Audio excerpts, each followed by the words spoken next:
নাইম ভাই, জায়েদ ভাই। জি আপনি উবারে একটা রাইড বুক করেছিলেন। হ্যাঁ হ্যাঁ ভাই, আমি বুক করছিলাম। আমি আপনার রাইডার। ভাই আমি একটু তাড়াহুড়ার মধ্যে আছি, তো চলেন একটু তাড়াতাড়ি রওনা দিই। আচ্ছা দাঁড়ান দাঁড়ান, ছোট্ট একটু আলাপ আছে আপনার সাথে। বলেন ভাই। এই যে আমরা সারাদিন এত কষ্ট করে উবার আর পাঠাওতে রাইড করে আপনাদেরকে আপনাদের গন্তব্যে পৌঁছে দিই, দিন শেষে ভাই আমাদের হাতে কিচ্ছুই থাকে না, সব অ্যাপই নিয়ে চলে যায়। তার থেকে ভালো আপনি একটা কাজ করেন, আপনি রাইডটা ক্যান্সেল করেন, আমি আপনাকে এমনিতে আপনার গন্তব্যে পৌঁছে দিচ্ছি, অ্যাপের থেকে কিছুটা কম টাকা দিন। ভাই কম টাকাটা তো ফ্যাক্টর না, ফ্যাক্টরটা হচ্ছে সেফটি। আমরা অ্যাপে যাই কারণ এটার মধ্যে অনেক সিকিউরিটি ফিচার্স আছে, অনেক সেফটি মেনটেন করা হয়, সে কারণে। আরে না না, কিচ্ছু হবে না, আপনি ওঠেন তো, আসেন, এনেন হেলমেটটা পরে নেন। ভাই আমি এই হেলমেটটা পরবো? হ্যাঁ তো কি হয়েছে? ভাই এই হেলমেটটা তো সেফ না, এই হেলমেটটা আমি কেন পরবো? আরে ভাই কি বলেন, পিলিয়ানদের সেফটির কথা ভেবে কেউ হেলমেট পরে নাকি? পুলিশের মামলা থেকে বাঁচলেই তো হইলো। ভাই শুধু মামলার জন্য তো হেলমেট না, আসলে আপনি যে হেলমেটটা হাতে নিয়ে আছেন এই হেলমেটটার দাম কত? এটার দাম প্রায় 10-12 হাজার টাকা। ভাই আর আপনি আমাকে যে হেলমেটটা দিয়েছেন এই হেলমেটটার দাম সর্বোচ্চ 200 থেকে 250 টাকা।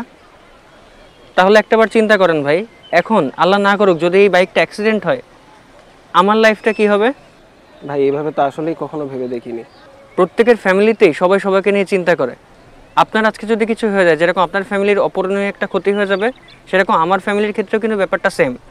আপনি আপনার সিকিউরিটি এনশিওর করছেন ঠিকই, কিন্তু আমার বেলায় আপনি আনছেন এই 200 টাকার হেলমেট। আজকে আমার লাইফের যদি কোনো ক্ষতি হয়ে যায়, আমার পরিবারের কি হবে ভাই? আপনি এখন এই হেলমেটটা বাদ দিয়ে এটা পরে যান আর আমি এটা পরে আপনার পিছনে বসি, আপনি কি এটা রাজি হবেন? না। কেন ভাই, তাহলে আমার বেলা কেন এটা? ভাই আরেকটা ব্যাপার বলি, আপনি একটু আগে অ্যাপের কথা বলতেছিলেন না ভাই, আজকের পৃথিবীতে সবাই কিন্তু ভালো না। আপনি হয়তো অ্যাপে যাচ্ছেন না কিছু টাকা কম পাবেন বলে, কিন্তু আজকে যদি আপনার বাইকটা ছিনতাই হয়ে যায় কি হবে আপনার? ভাই নেক্সট টাইম থেকে এই ধরনের কাজ আর করবেন না। আপনি আপনার জীবনটাও যেরকম ঝুঁকির মধ্যে ফেলছেন, অন্যের জীবনটাও কিন্তু ঝুঁকির মধ্যে পড়ছে। ঠিক আছে ভাই, আমি এখন থেকে অবশ্যই মাথায় রাখবো, আমি একটা ভালো হেলমেট কিনবো আমার পিলিয়নের জন্য। আপনার কথাগুলো আমার কাছে অনেক ভালো লেগেছে, আর আমি অবশ্যই চেষ্টা করব সবসময় এখন থেকে অ্যাপেই যাওয়ার। চলেন আপনাকে আপনার গন্তব্যে পৌঁছে দিই।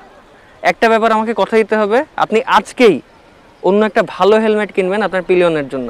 জি ভাই, ইনশাল্লাহ আমি কথা দিলাম, অবশ্যই আমি একটা ভালো হেলমেট কিনবো। চলেন আপনাকে পৌঁছে দিই। চলেন। চলেন আপনি।